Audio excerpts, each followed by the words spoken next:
Le gouvernement annonce une série de mesures destinées à assainir les secteurs miniers. L'objectif, renforcer la bonne gouvernance, améliorer la traçabilité de minerais et lutter contre la fraude et mieux encadrer l'exploitation artisanale. Ces décisions interviennent dans un contexte particulier. Une commission d'enquête a été dépêchée sur les sites de Moulondo dans le Lualaba où la mort tragique d'au moins 40 créateurs artisanaux a été enregistrée le 15 novembre dernier après un éboulement.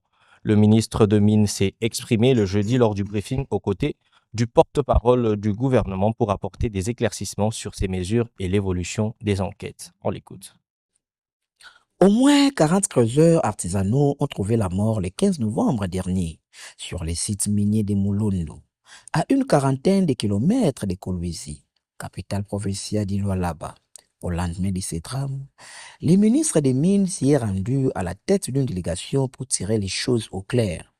Le ministre des Mines, qui attend les conclusions de l'enquête déjà en cours, a promis des sanctions exemplaires contre toute autorité militaire ou civile impliquée dans l'exploitation artisanale dans ces sites. Anticiper sur les conclusions de l'enquête, mais tout ce que je vais vous dire, c'est que rien ne sera épargné. Aucun officier supérieur de l'armée galonné ou étoilé ne sera épargné. Aucun cadre supérieur de l'administration, qu'elle soit provinciale ou nationale, ne sera épargné. Personne n'est au-dessus de la loi. C'est comme ça que je travaille en étroite collaboration avec mon collègue de la justice. Tout à fait. Pour que justement justice soit faite, que les responsabilités soient établies, que les poursuites soient engagées, parce qu'il faut qu'il en soit ainsi.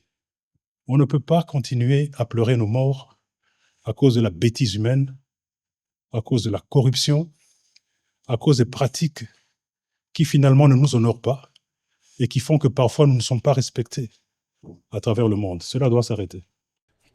L'exploitation artisanale du cobalt se déroule parallèlement à l'exploitation industrielle de ce minerai dans la province de Lualaba. À propos justement du cobalt, la RDC a établi un système de quotas pour l'exportation de ces minéraux dont le pays est parmi les principaux exportateurs au monde. Ce système a été instauré pour permettre au pays d'influencer les prix de ces minéraux stratégiques sur les marchés internationaux.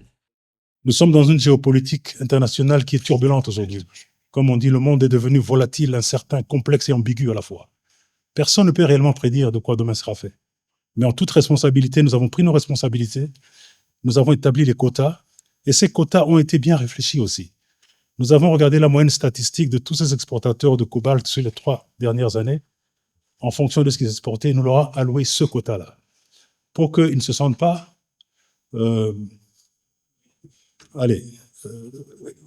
préjudiciés. Et bien sûr, nous allons avancer comme ça et nous allons continuer à faire un monitoring de la situation. Une enquête est également en cours à propos de la fuite décelée sur l'un des bassins d'eau dirigés de la compagnie minière chinoise Congo, à Lumbashi, chef-lieu de la province de Haut-Katanga. Cette fuite a provoqué une pollution de l'eau et du sol dans les environs immédiats de cette compagnie minière. Dans ces dossiers aussi, le ministre a promis des sanctions à l'issue de l'enquête. Début novembre, le ministre a suspendu les activités de cette compagnie minière après cet accident de